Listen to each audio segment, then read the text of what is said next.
पिछले एपिसोड में हमने देखा था कि तियान ने लिनियन को लिंजुआन होलीलैंड की तरफ अपने साथ चलने के लिए कहा था। फिर हम देखते हैं तो तियान एक बड़ी सी स्वॉर्ड के ऊपर फ्लाई करते हुए लिनियन के साथ लिंजुआन होलीलैंड की तरफ जा रहा होता है। तियान वहाँ पे उस स्वॉर्ड के ऊपर बहुत तेजी से जा रहा होता है, इसलिए उसने वहाँ पे लिनियन का हाथ पकड़ रखा होता है और लिनियन वहाँ पे तियान के ऊपर चिल्ला रही होती है और उसे धीरे चलने के लिए कह रही होती है। लिनियन पहली बार किसी स्वॉर्ड के ऊपर फ्लाई कर रही होती है और तियान उस स्वॉर्ड को बहुत ही ऊंचाई पे और बहुत ही तेजी से ले जा रहा होता है। इसी वजह से लिनियन को वहाँ पे बहुत ज़्यादा डर लग रहा होता है और वो तियान से धीरे चलने के लिए कह रही होती है। तो तियान वहाँ पे लिनियन को बताता है कि उसका शरीर बहुत ज़्यादा कमज़ोर है और अगर वो टेलीपोर्ट करके उसे वहाँ पे ले जाएगा तो उसका शरीर नहीं सह पाएगा, इसीलिए उसे इसी तरह उड़कर जाना होगा। और इसीलिए तियान लिंजुआन होलीलैंड की तरफ जाने के लिए स्वॉर्ड का इस्तेमाल कर रहा होता है। फिर वो वहाँ पे लिनियन से कहता है अभी तो वो उसकी फुल स्पीड में भी नहीं चल रहा है, ये स्पीड बहुत ही ज़्यादा कम है। तियान की बातों को सुनकर वहाँ पे लिनियन बहुत ज़्यादा हैरान होती है, लेकिन फिर वो तियान से कुछ भी नहीं कहती है और चुपचाप उस स्वॉर्ड पे बैठी रहती है। फिर तियान वहाँ पे मन में ही सोच रहा होता है मुझे ये सब जल्दी ख़त्म करना होगा, मैं वाइफ को और देर घर पे इंतजार नहीं करने दे सकता। और ऐसा कहते हुए तियान और लिनियन उस स्वॉर्ड के ऊपर फ्लाई करते हुए लिंजियान होलीलैंड की तरफ जा रहे होते हैं। फिर हमें 3 दिन बाद का सीन दिखाया जाता है, तो हम देखते हैं तियान और लिनियन उस स्वॉर्ड के ऊपर फ्लाई करते हुए लिंजियान होलीलैंड की तरफ आ चुके होते हैं। और इसी वजह से तियान ने वहाँ पे उसकी स्वॉर्ड की स्पीड को कम कर दिया होता है, जिसकी वजह से लिनियन वहाँ पे तुरंत ही अपने घुटनों में बैठ जाती हैं। वो लगातार 3 दिन से स्वॉर्ड के ऊपर फ्लाई करने की वजह से थक चुकी होती हैं, इसलिए वो वहाँ पे तुरंत ही अपने घुटनों में बैठकर लंबी लंबी सांसें ले रही होती हैं। फिर लिनियन वहाँ पे आराम करते हुए खुद से ही बोल रही होती है मुझे तो लगा था मैं मर ही जाऊँगी। जब लिनियन वहाँ पे ये सब बोल रही होती है तभी तियान वहाँ पे उससे कहता है कि हम पहुँच चुके हैं, जिसकी बात सुनकर लिनियन वहाँ पे उस ओर देखने लग जाती है। तो वो देखती है तो उसके सामने लिंजुआन होलीलैंड का पैलेस होता है, जिसको देखकर लिनियन वहाँ पे मन में सोच रही होती है तो क्या यही लिंजुआन होलीलैंड है। लिनियन ने आज से पहले ऐसी जगह कहीं पे भी नहीं देखी थी, क्योंकि अक्सर वो इस जगह के लोगों से बचते आए हैं, इसी वजह से उन्हें हमेशा छुपकर रहना पड़ा है। और इसी वजह से आज से पहले लिनियन ने ऐसी कोई जगह नहीं देखी थी। जब लिनियन वहाँ पे उस पैलेस के ऊपर उस जगह का नाम पढ़ती है तो उसको देखकर वो बोल रही होती है मुझे लगा नहीं था हम यहाँ पे इतनी जल्दी आ जाएंगे, हम तो यहाँ पे बहुत तेज़ी से आ गए। जब तियान और लिनियन वहाँ पे लिंजुआन होली पैलेस की तरफ जा रहे होते हैं तभी उन्हें वहाँ पे होली पैलेस की तरफ से एक स्ट्रॉन्ग एनर्जी वेव आते हुए महसूस होती है, जिसको देखकर लिनियन को कुछ भी समझ में नहीं आता है और वो वहाँ पे तियान से पूछ रही होती है कि ये सब क्या था। तियान भी वहाँ पे उस एनर्जी वेव को देखकर थोड़ा सा हैरान होता है। फिर वो वहाँ पे लिनियन से कह रहा होता है ये सक्सेस है, लगता है कोई लॉन्गेटिविटी रिलम में पहुंच चुका है। तियान की बातों सुनकर वहाँ पे लिनियन बहुत ज़्यादा हैरान होती है, क्योंकि तियान ने उसे बताया होता है कि उसने जो अभी एनर्जी वेव महसूस की है वो ब्रेक थ्रू वेव से, और वो ब्रेक थ्रू किसी ने लॉन्गेटिविटी रिलम में कदम रखने पर किया है। और तियान ये सब इस वक्त जिस वर्ल्ड में है वो लोअर वर्ल्ड है और लॉन्गेटिविटी रिलम इस दुनिया का कल्टिवेशन का सबसे हाई रिलम है, और यही वो कल्टिवेशन का आखिरी रिलम भी है जिसको पार करने के बाद कोई भी इमॉर्टल बन सकता है। इसीलिए तियान की बातों को सुनकर वहाँ पे लिनियन बहुत ही ज़्यादा हैरान होती है। फिर वहाँ पे तियान और लिनियन को पैलेस की ओर से बहुत ही ज़्यादा चिल्लाने की आवाज़ आ रही होती है। वहाँ पे बहुत सारे लोग होते हैं जो कि वहाँ पे चिल्ला चिल्ला कर कह रहे होते हैं। तो आखिरकार फाइनली हमें सक्सेस मिली गई, और ऐसा कहते हुए वहाँ पे उस पैलेस में जितने भी लोग होते हैं वो सब ये शोर मचा रहे होते हैं। फिर हमें लिंजुआन पैलेस को दिखाया जाता है, जहाँ पे बहुत सारे लोग होते हैं जो कि वहाँ के होली लॉर्ड के बारे में चिल्ला रहे होते हैं और उनके बारे में नारे लगाते हुए बोल रहे होते हैं।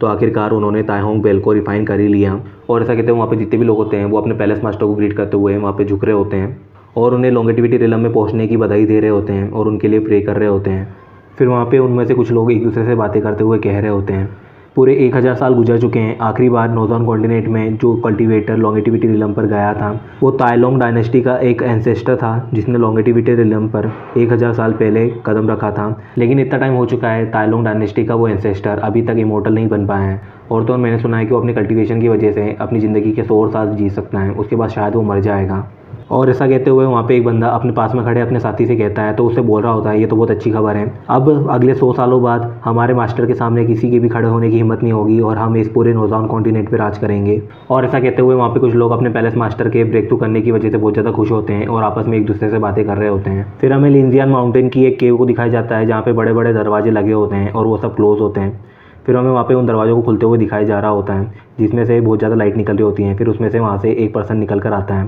उस पर्सन के बारे में हमें बताते हैं तो ये पैलेस मास्टर होता है लिंजियान होलीलैंड का। फिर वो पर्सन वहाँ पे जैसे ही बाहर आता है वो अपने हाथों को देखते हुए सोच रहा होता है ताइहोंग बेल को रिफाइन करना बहुत ही ज़्यादा मुश्किल था, इसकी वजह से मेरी फैमिली को बहुत कुछ सहना पड़ा है, लेकिन आखिरकार मुझे इसमें सक्सेस मिली गई और आज मैं इसे रिफाइन कर चुका हूँ। फिर वहाँ पर वो पर्सन सोचने लग जाता है कि ताइहोंग बेल को रिफाइन करने के लिए उसकी फैमिली ने किस तरह अपने ब्लड को चेंज करने के लिए एक सीक्रेट मेथड का इस्तेमाल किया था, लेकिन वो मेथड इतनी ज़्यादा खतरनाक थी कि जो भी उस मेथड को इस्तेमाल करता था वो जल्दी मर जाता था। लेकिन आखिरकार वो ताइहोंग बेल को रिफाइन करने में कामयाब हो गया है, लेकिन इसके लिए उसे लिन फैमिली का कुछ ब्लड अपने साथ और ताइहोंग बेल के साथ मिलाना पड़ा, लेकिन फिर भी वो ताइहोंग बेल को रिफाइन करके आज उसे काबू कर सकता है। और इस काम को करने की वजह से उसने अपने कल्टीवेशन में लॉन्गेटिविटी रियलम को भी हासिल कर लिया है। फिर वो पैलेस मास्टर वहाँ पे ग्रीन एनर्जी में बदलकर वहाँ पे उड़ते हुए अपने पैलेस की तरफ जा रहा होता है और जैसे ही वो वहाँ पे अपने पैलेस के पास पहुँचता है वहाँ पे सारे लोग उसको देखकर बहुत ज़्यादा खुश हो जाते हैं। फिर वो पर्सन वहाँ पे अपने पैरों के पास किसी वाइट कलर के लोटस को फॉर्म करता है और उसके ऊपर खड़ा हो जाता है, जिसको देखकर वहाँ पे जितने भी लोग होते हैं वो सब उसके सामने झुक जाते हैं और उस पर्सन को ग्रीट करते हुए वो सभी उसे वहाँ पे ब्रेक थ्रू करने के लिए कॉन्ग्रेचुलेशन कर रहे होते हैं।